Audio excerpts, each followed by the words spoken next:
Welcome to Transformation with Martine. Martine Emmons is a transformational life coach who broke free from childhood abuse, sexual trauma, and overcame cancer to become a powerful force of healing and hope for others. Martine describes traumatic events as fierce emotional tsunamis. They can leave impending doom and destructive tidal waves of emotions that hit you when you least expect it. Martine helps her clients dive into the depths of their trauma and pain as she stands fiercely advocating for them to shine a light on those experiences and find the lesson in the pain. She serves as a beacon of hope that guides you to see the strength, lessons, and purpose that can be born from the pain. You can feel alive with purpose again when you awaken your dormant strength, step into your power with a sense of peace, and discover a new wave of hope with the right tools and support. Martine and her guests are here shining their lights today through empowering stories of hardship and transformation to inspire you to find hope and to see that there is a beautiful blue ocean of serenity, happiness, and fulfillment in your future. Transformation with Martine starts now.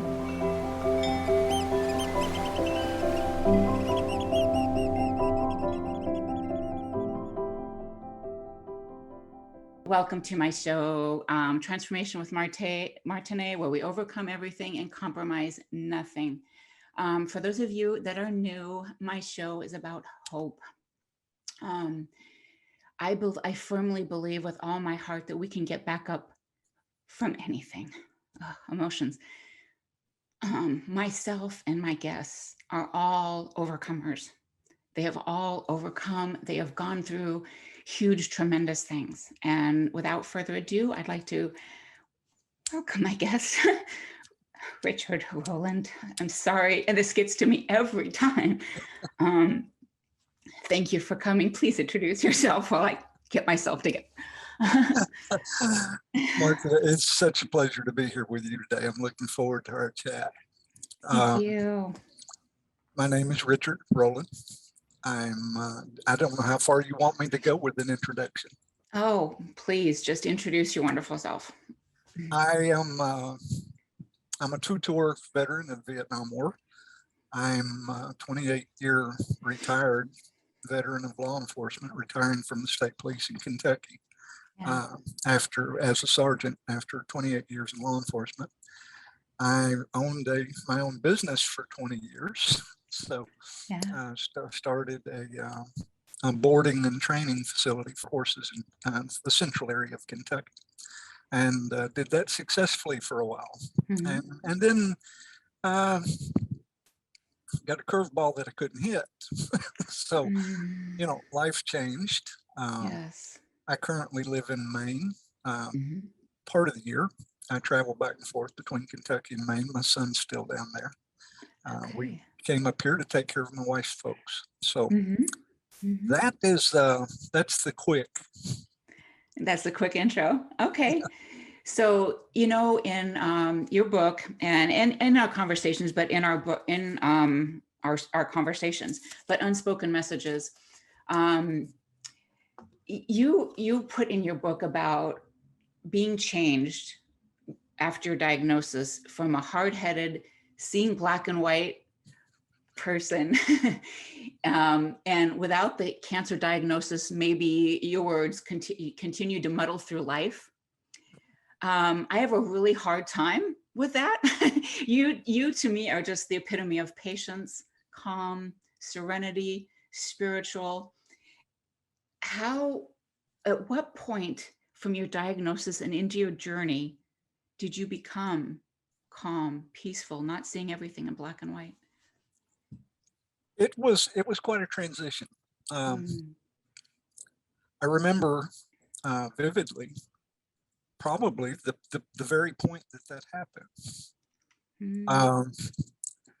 My life up to that point was pretty much black and white. It was my ideology was science-based. Things were what they were, and there wasn't anything in between. It was black, white, and there was no gray area. And then after the diagnosis, and before we'll get into some of the things that started changing, but I remember I was on my knees in the house by myself. Nobody else was there. Mm-hmm. I was crying. Mm-hmm. I was screaming Mm-hmm. at the universe. Yep. Now, I didn't have um, a religious upbringing, so I didn't have that kind of training early in life. So my screaming was at the universe, the unfairness of everything. Mm-hmm. Yep. You know, my life up to that point was pretty much going about as good as life could go. Mm-hmm. And here all of a sudden, you know, I'm married to the love of my life. I have a Mm-hmm. son who at that time was a sophomore in high school. Yeah. And how do you tell people? How do you tell people what's going on? So in the case of my son, I elected not to. But anyway, getting back to that day, on my knees in my bedroom, Mm-hmm. crying, screaming Mm-hmm. at the unfairness of everything. Mm-hmm. Right. And out of left field, it was almost as if I could have heard the words. I'd never heard the words before, but it was as if I heard the words, things are not as they seem. Mm-hmm. Mm-hmm. And it's like, it was like turning off a tap. It was like the crying and the screaming stopped, and I went, what the hell was that? What was that? Right.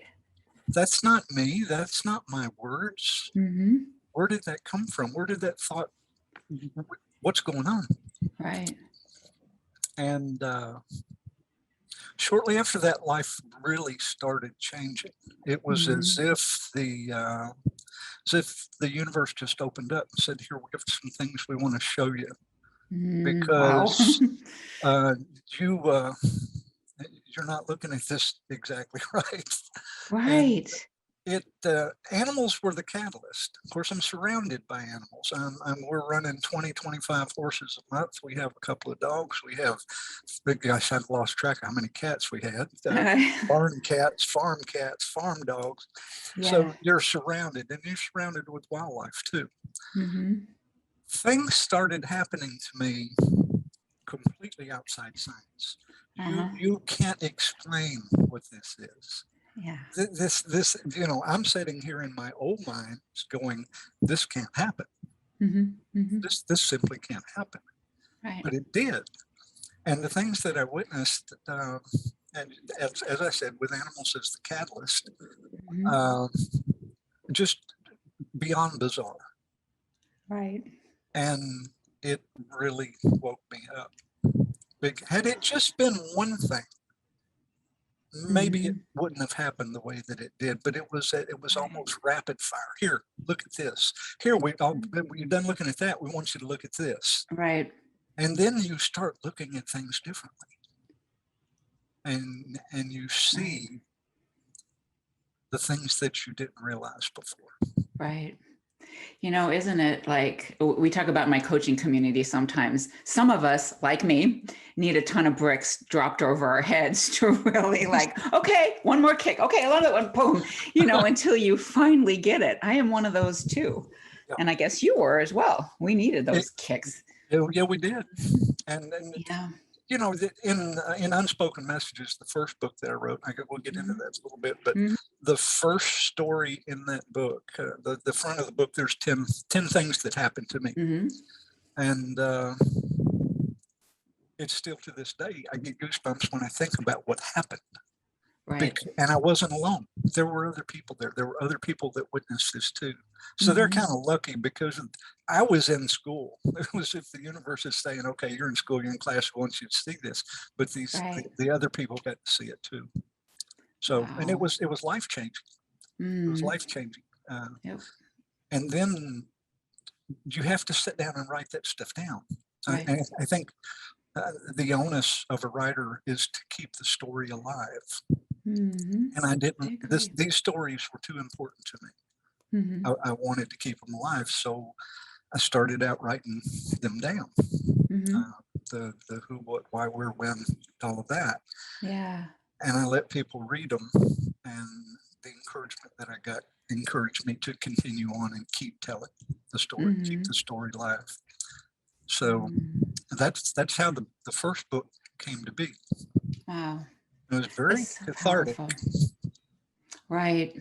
You know, there's that point in your book too, Awakening. You know, you talk about Sigmund Freud and how when you quote, the quote, I believe, when we attempt to imagine death, we perceive ourselves as spectators. That really resonated with me because I remember when I was diagnosed, I completely tuned out. I let my husband get all the, you know, how big the tumor was. I didn't want to look at the pictures. I didn't want to see any of it. He just took care of that. And I just completely tuned out thinking, oh, geez, okay, I've only been really, you know, newly remarried, my second marriage, for less than a year. My mom just died from dementia 2 months ago. Both my brother and sister have had cancer. They've both passed away, but, well, they hadn't at that time, but that's a different story. It was just like, I could not believe that the third kid of my parents, cancer, and it never really been in our family before that, you know? So I just tuned out. But I know that the very next day, I'm like, you know what? You've been meaning to do more with your life. Paralegal is great. Being a paralegal is fine, but that's not serving the way you want to serve. The next day, got my butt on the treadmill and just started walking, and all these like messages started coming to me. So it sounds like it was kind of the same for you. Like you got the, you know, we have things we're going to show you. Things are not as they seem. These things that came to you. I know that changed me as well. I'm not sure I would have gone as far had those messages not come to me. Like, get up, get on there. If you're even going at a speed of barely 2, do it. And write whatever comes to your heart that could help somebody. Yeah.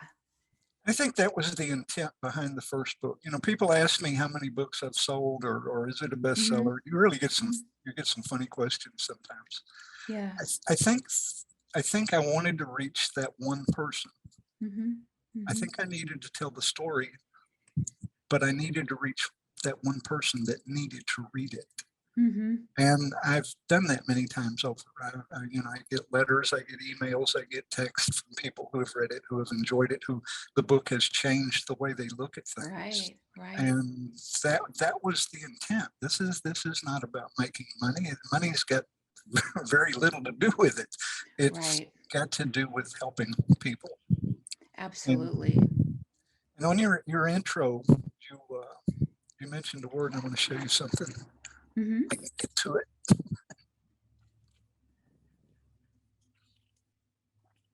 Can you see that? Make it out. Let's see. Get up here. Hope. Yes. You see how It's curled, everything. and faded, and old looking this is? Yeah.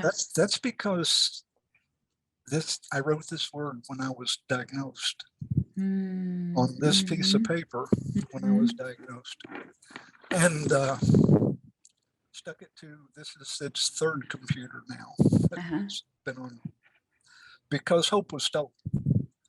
Yeah. In the beginning, you know, when you have 2 doctors that tell you you have 3 years to live. There's very little we can do for you. We'll make you comfortable. To a third doctor whose only words were, you need to get your affairs in order. Right. It was as if they were repeating. And it really was. It was almost verbatim, the way the message was delivered. And it kind of makes you wonder, do you have something that you go by when you're delivering this? Do people tell you what to say? Absolutely. And, you know, we're going to take a break for a commercial in just a moment. But I would like to go into that because I remember one point where my former mother-in-law, was diagnosed and how the doctor on a Friday night calls her up and said, there is absolutely no hope for you. Absolutely nothing we can do for you. You're going to die such and such. Of course, I'll know more over the weekend. We'll talk to you on Monday. Wow. How do you think she spent her weekend? Yeah, I know exactly how she spent it. Yep. So we will talk more about that when we come back to Transformation with Martine. Thank you, everyone, for being here.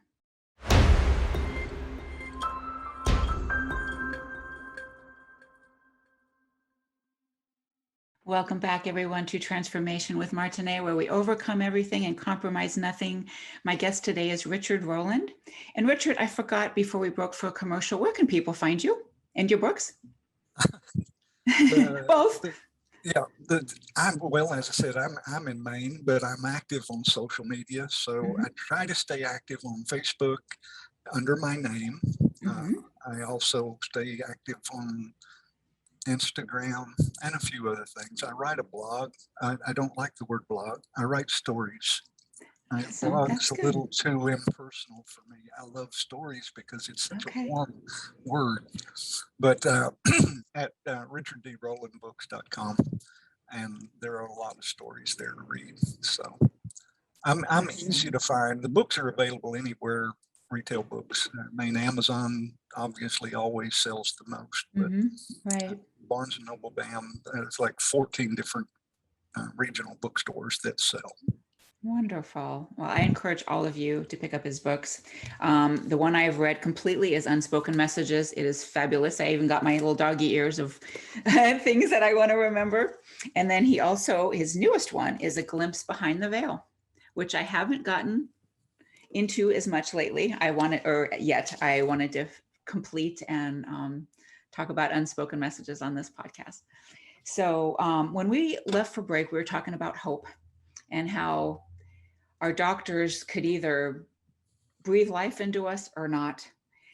My mother-in-law had a terrible time. I was extremely fortunate. My sister and brother, not as good as well.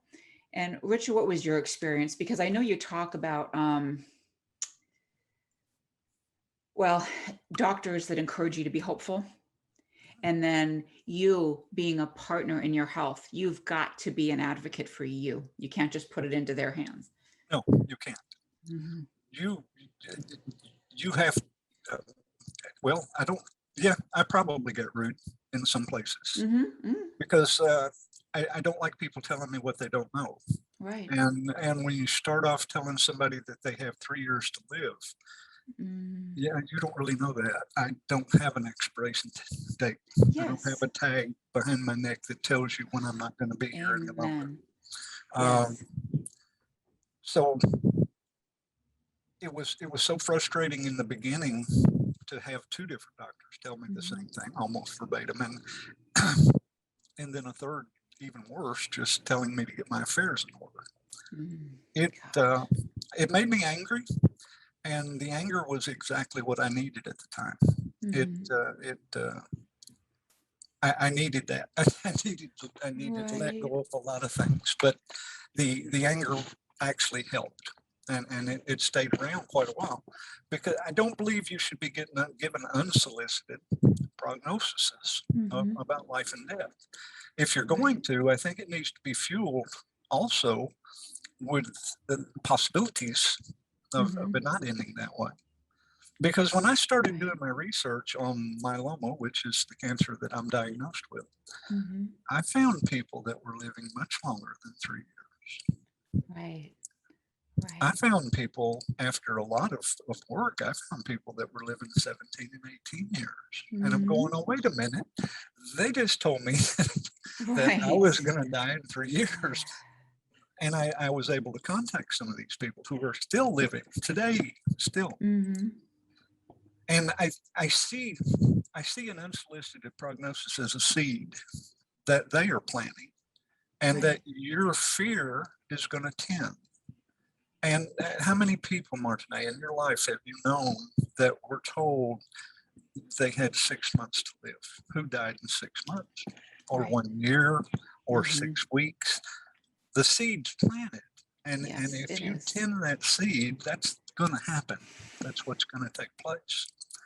And maybe part of it was, I want to prove you wrong. I don't know. But I'm sure glad that I did, because I've accomplished a lot in these last 13 years. Right. Yeah, you've got to be that advocate, and the people in your life. I'm sure Jennifer was right there advocating with you. I know for my mother-in-law, I'm a fierce advocate. There's no doubt about it, for people I love and my clients and everything else. But I I was there like, don't you do that to her. Don't, Right. don't take that from her. And like you're saying, you're right, because she lasted about 6 months until she was almost in like we had hospice, and there was actually a point where I think she was hanging on, waiting for like maybe the next chemo or whatever it was. But I remember my sister-in-law saying, Mom, it's okay. If you're ready to go, it's okay. And it wasn't long really before that happened. But she was just to that point now where she just really couldn't do it. So we've got to advocate for our people. We got to advocate for ourselves. And like you're saying in your book as well, is that get another diagnosis, get it, or not another diagnosis, another opinion. Right. 2, 3, 4, whatever it takes for you to get what you need. You know, unless when you're going to deliver an unsolicited prognosis and tell somebody something like that, something should go off in your head at some point in time, because you don't know what's going to happen tomorrow. No, You don't know what research is going Mm-mm. to prove tomorrow. There may be a cure for this particular cancer next week. Yeah. Don't be telling people they're going to die. Right. Show them hope. Mm-hmm. Mm-hmm. And I think if you keep hope and you tend hope, it becomes belief, and then it becomes faith. And with faith, there's nothing that's impossible. Nothing. Right. There's actually a popular, I can't think of his name at the moment, but his mom was diagnosed with stage 4, and she refused to believe it. And she put her pictures all over healthy her, all over the place, and just looked at that and just said, God is going to heal me. That is not going to be. And she's still alive today. And that was years ago. And I think definitely, I mean, when our time is going to come, it's going to come. However, there is no reason that we can't put that belief into us. And if we are meant to be here, if we do have more time to serve or whatever it is, we're going to make it. It doesn't matter what they say. No, it doesn't. It doesn't. Yeah. And I still have a lot to do. If I have a bucket list, I'm really not that familiar with it, but I'm one of those people that if I do something on the bucket list, I'm going to add something else to the bottom of the list. Right. Now, I'm going to continue to have things to do, because in the research, in the beginning, all of the books that I read about success when it comes to dealing with a life-ending diagnosis,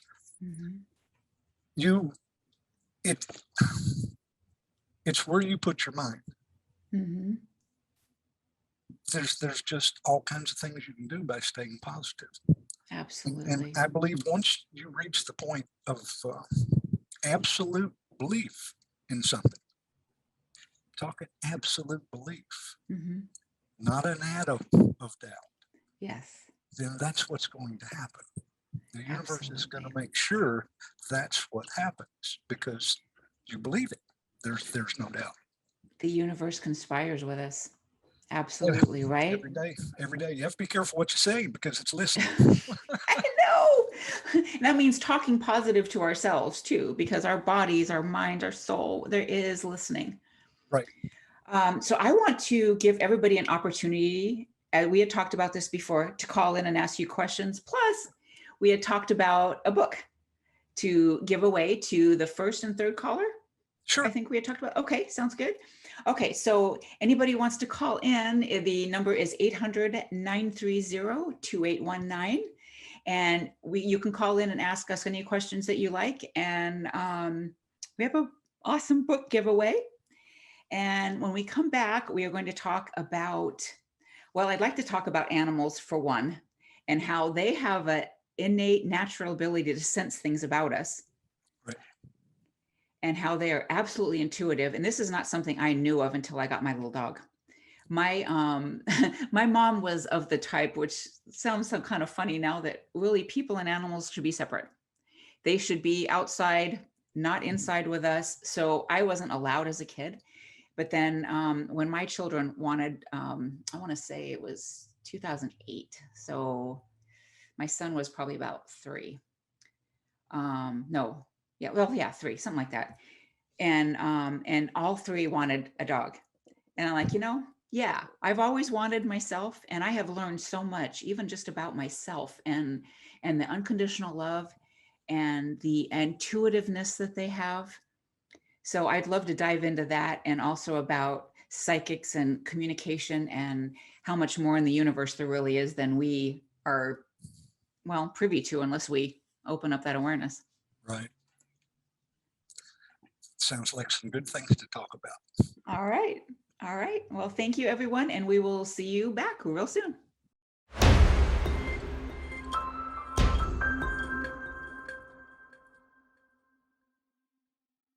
We are all about hope, and we are talking about hope and survivorship of cancer, of getting through hard times. And we want to invite you all again to call in. Anybody that wants to ask a question of either one of us, the number is 800-930-2819. And Richard is giving away 2 of his books. So please call first and third caller, get a copy of his books, one each of his book. And when we took a break, we were talking about animals and their ability to sense us. And Richard, you have been, I mean, I've only had a dog in my life. So you have been around animals of all kinds. And it sounds like horses seem to have a particular, I've always been drawn to them, awareness of humans and connection. And you and I both believe in psychic abilities, and that other people, and as well as us, if we're open, have the ability to get more from the universe and even from our own souls, more out there. So tell me about horses and the connection you have to start, like how, or other animals, and how they have messages for all of us. You know, it's funny. I was raised one way with one belief as Mhm. far as animals are concerned. And then that all changed when this came about. And I started Mhm. with the first story in the first book is where my view of the animal kingdom started changing. Mhm. I was seeing things that just simply can't be explained. Right. There's an intelligence here, and Mhm. and when that happened, I started looking at all animals different. It was more like a study. It was more like an observation, a new one Mhm. of what they're doing. And you know, the sad thing is, we go through life thinking animals are dumb or they're smart in their particular way. Right. They have depth of soul just like we have. Mhm. They communicate just like we do. They're not speaking English to us, so Yeah. to us, they don't communicate. Yes, they Mhm. do. They do. They do it with their eyes. They do it with their body motion. They do it in so Yeah. many different ways. Right. And geez, the gifts that I've received from the animal kingdom, from being able to just observe and watch them Mhm. communicate. Um, it was in the beginning, it was awing, and it got, when you start tuning into it where you can see it like I do, Right. it becomes more the norm. You Right. communicate back and forth. You let them know that you understand, Right. and it's Hmm. just it's all crazy. And you know, I started thinking, okay, go back to the first story in the first book. And I thought I was alone. I thought I was the only person that had experienced anything even remotely like that. Mhm. No, no. After the book came out, I start getting emails and calls Mhm. from people who had like experiences. Right. One of them, Dr. Eldon Taylor, who has become such a good friend, he's a best-selling author, Mhm. had almost a mirror experience to that, and wrote about it in a book that I Wow. hadn't read yet. So, Wow. Choices and Illusions, I got to go back and read the book and read his experience. Uh-huh. Um, so I found out that I wasn't alone. There were a lot of people that had these, and that's what gave birth to the second book. That people getting in touch with me, going, "Hey, listen to what happened to me," and Mhm. they all became stories, which became another book. Oh, that's so cool. There's I thought it was particularly called to me in Unspoken Messages was, I cannot think of her name, the one horse you had. She ended up moving, I think, to Italy. Yeah, that would have been who we call Peanut. Yeah, Peanut, that's right. That Right. she sounded extraordinary. It's Like, tremendous. That was such an experience because I've been around horses. I've raised horses. Mhm, I know what mhm. to expect from horses, especially orphan horses. Yeah, yeah. And geez, what an experience that was. I mean, I'm just in awe of. I am so lucky to have gotten to see this. And without a cancer diagnosis, I don't think Yeah. any of this would have happened. I don't think I would have seen this. Okay, so you wouldn't have saw exactly what happened. Do you have time? Do we have time to give like a brief little bit about that? Or it's a cool story. I mean, I know people can read it in the book, and maybe that's what we should suggest, but it's Her, such a her cool. particular, Yeah, Tina, yeah. uh, it's a related story in the book. The first chapter in the book is about her dam, Mhm. Buffy, who Yes, ended up yes. passing away. Mhm. Quite a moving story. Yeah. And then the follow up was about Peanut and her life Mhm. because Yeah. I have been around orphan horses before, Mhm. and she was, I think she was maybe 5 6 weeks old when this happened, Mhm. and so she was still, she wasn't weaned. She wasn't even close to being weaned. But Mhm. we transitioned her, and we became the mother. But you don't Right. want to become the mother. Right. Right. You want her to grow up as a horse because it's fine when they're little, but Mhm. when they get big, they're big, Right. and there's they have to know their place, their spot. Mhm. Right, And right. she knew everything. She knew everything. She, at It 6 weeks sure old, seemed she like it. had never been haltered. She stood to have a halter put on her. Mhm. She moved with cues from the lead line to lead back. Mhm. She she picked her feet up. All the things that I have to teach a horse to do, Right. picking their feet up so we can trim them and keep them in good shape, Mhm. putting fly spray on them to keep the flies from being so bad. Right. All of these things that initially horses Mm. don't have a really good reaction to those things. Right. You have to break them to that slowly. That wasn't the case with this horse. She Mhm. took to everything like she already knew it. Mhm. And it was like I said in the first story, it was to experience that, it was as if the mother imparted some wisdom to the Mhm. foal Right. just before expiring. There was a Mhm. communication. You could see it, you could hear it. You Right. knew something was taking place. And from Yeah. that day forward, this horse was, she took to everything. Uh-huh. And she was aborted. The dam was a boarded horse. And Mhm. so Peanut was sold Mhm. to a lady who to this day is a friend of mine in Michigan. I Right. didn't meet her until all of this happened. And excuse me, she in turn sold the horse to some people in Italy. Yeah. And I did get a picture of her with her first foal Mhm. after she went to Italy. Yeah. So it was the whole experience was just such an eye-opening thing because Mhm. I know what happened. Right. I was there. I saw it. There Mhm. are people that won't believe what happened because they Right. didn't, but it did. I was Well, I there. encourage everybody to read it because it's amazing. And it's like I had told you too, I had told you that there's a lot of good like parenting advice in there at the same time. We Yeah, have to just like you had to let Peanut be a horse, basically, we have to let our kids go as well. right. We want to save and protect and everything, and we can't No, because we are here on this earth, to learn lessons and glean all the blessings out of the lessons is something I always like to say. And we can't take those things as much as we want to protect, as much as we want to guide. We can guide, but we can't protect our children or even our animals from everything, right? right. No, we can't. Yeah, you even had to let a horse be a horse. And I'm sure with your son, Matt, same thing. Yeah, You had to let him be a man, grow up to be a man and yeah. not every little, yeah. So this horse, even my friend in Michigan who purchased her and then resold her, Mm-hmm. put her under saddle. Uh-huh. So the first time she had a saddle on her, she never acted up. Right. The first time she had a person on her back, just another day. Wow. Never, It's ever amazing. once acted up. The first time she loaded on a horse trailer, very first time, walked right on the horse trailer, no fear, no nothing. Right.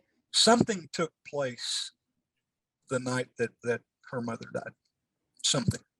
And that ended up being the easiest foal I've ever raised. Right. Wow. Wow. Do you think, like, I know that well, horses will kind of nuzzle to you if you allow it. I haven't had a lot of experience. Do you think it was just like, do they have a language? I don't know. Dogs kind of bark, so maybe they're communicating that way. Do horses do the same, or they just is just more of a heart to heart, soul to soul? Horse communication is mainly through body language, through Okay. their eyes and through body Yeah. language. Do they Yeah. vocalize? Yes, they do some. Mm-hmm. Mares in particular have a kind of a rumbly little thing that they do only for their foals. Mm-hmm. That I really like that when I get to hear it. But yeah, they have communications that you can hear, but the biggest part of their communications is body language, and that will be with you too. And it's like when I'm training a horse, when I used to train horses, I would look at particular places on their body. Pardon me. Allergy season is not close to being over. I know. Where was I? I'm sorry. I started coughing. Oh, that's okay. And actually, we should probably take a break. But we were talking about horses, and the communication is more, it's not like a bark of a dog, but it's more of a body language kind of thing. I can move a horse forward by looking at the back part of its shoulder. Oh, okay. It knows where I'm looking. It knows where my eyes are focusing, and it knows what the communication means.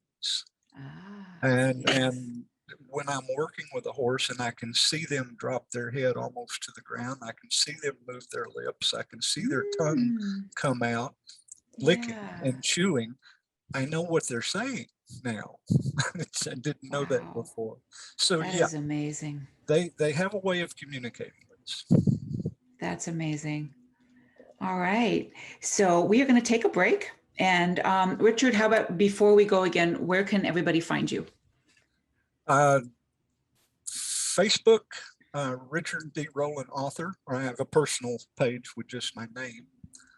Instagram, same thing. Yes. Twitter, I don't use that much, but I am there. Okay. So mostly if you do a search for my name, you're going to find me. I'm not hiding. Right on. Well, that's good. Need to be visible if we want to be helping and serving others. And once again, our podcast, to call into our podcast to ask either of our questions is 800-930-2819. And we'll be right back.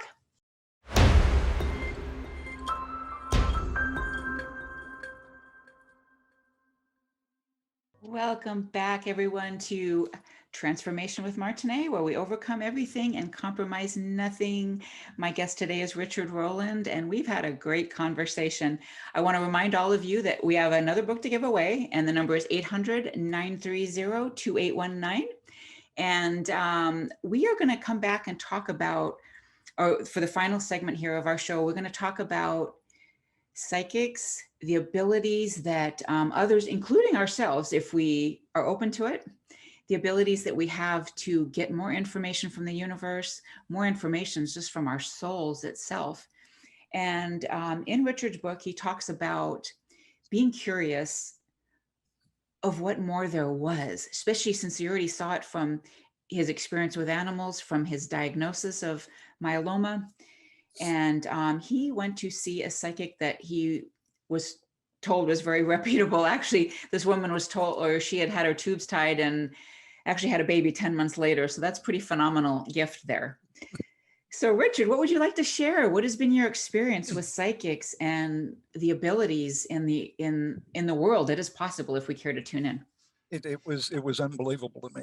My experience with a psychic, my first Uh-huh. experience with a psychic, because you Yeah. know that little science-based ideology kind of gets its claws in. It doesn't want to let go, Right. and you don't. Sometimes you don't want to believe. But a very dear friend, I love her to death.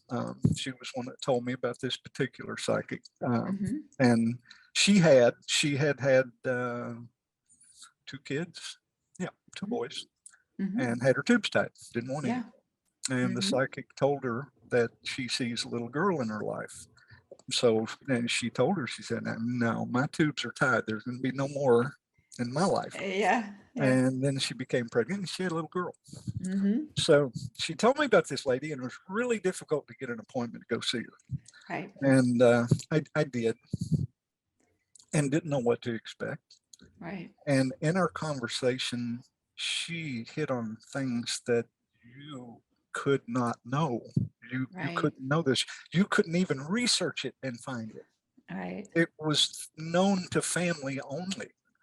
Right. And I just couldn't believe it. You know, she said that I can see that you've been sick, but you're getting well now. And she said at the end of the conversation, in order to shorten it up, because I could talk about her alone for an hour, she said, I see you're going to write a book and it's going to help a lot of people. And I just burst out laughing. And I even told her, I said, well, you missed on that one. You hit on a lot today, but no, that one, no, I don't think so. So 3 years later, I mailed her a copy of the book.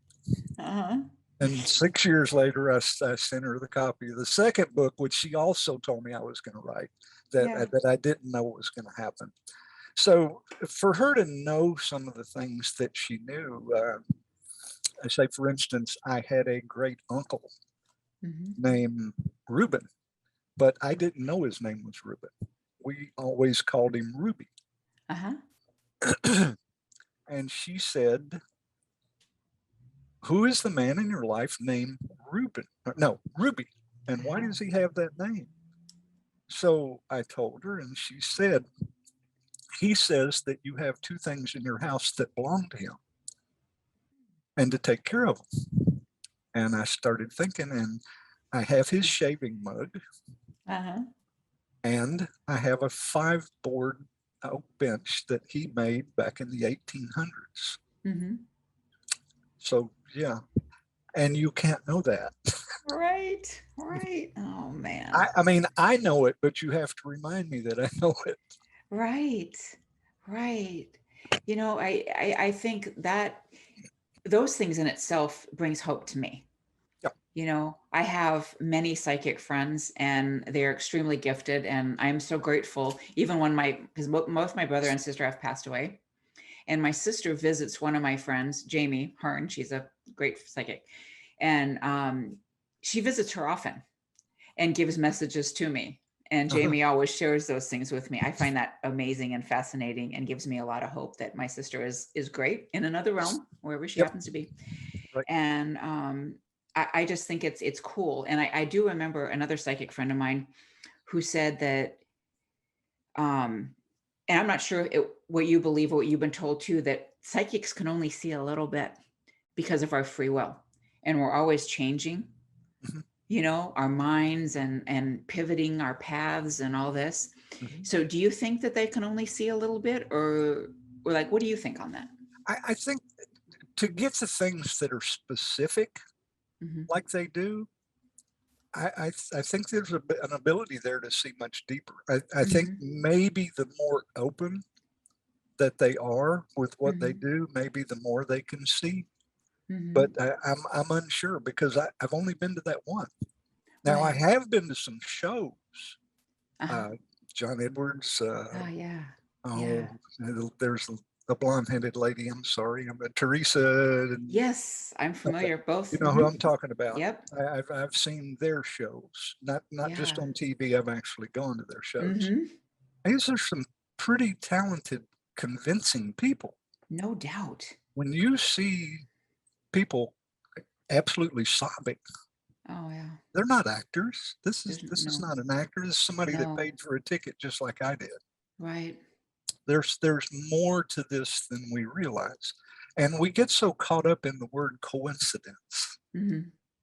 I don't believe in coincidence anymore. Right. Me neither. There's an intelligent design to all of this. Yes. And that also goes back to the animal things. People take what they do as coincidental. It's not coincidental. It's Right. communication. It's intentional. It's trying to show you that they have the ability to communicate with you. Yes. Yes. Yes. So I would like to ask you in the final couple minutes that we have of the show, um, if someone were to come to you, say you're at your favorite coffee shop or somewhere, and they ask you about hope. For some reason, the conversation gets started. What would you say? What could you share to someone who is who has recently been diagnosed with cancer, or someone who's just been hurt? What would you say to them? It's not odd that you mentioned that, but I mentor people. That's what I, mhm, I do that a lot. It's mhm, not something that I charge for. It's something that I mhm. enjoy doing. Yeah. And I think the most important thing you could do with anybody is to get rid of the fear Mhm, first. The things that you read, the things that open you up mhm. to believing something else. Books on near-death experiences. Right. There's so Right. many radical remissions. There's all kinds of miracles that Right. happen in this world.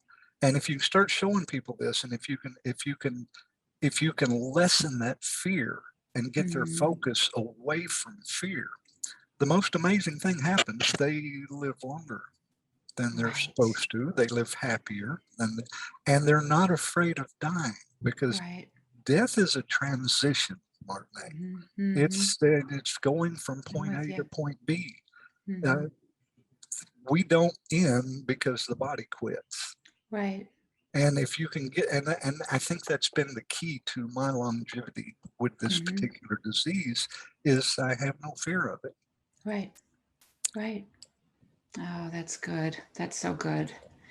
I agree with you, and I think I would have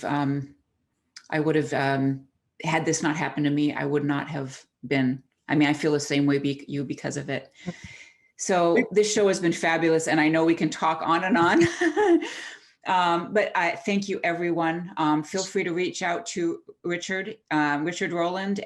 He's on Instagram, he's on Facebook, he's on Twitter occasionally, and you can. And I encourage you all highly to grab his books, Unspoken Messages and A Glimpse Behind the Veil. You'll be happy you did.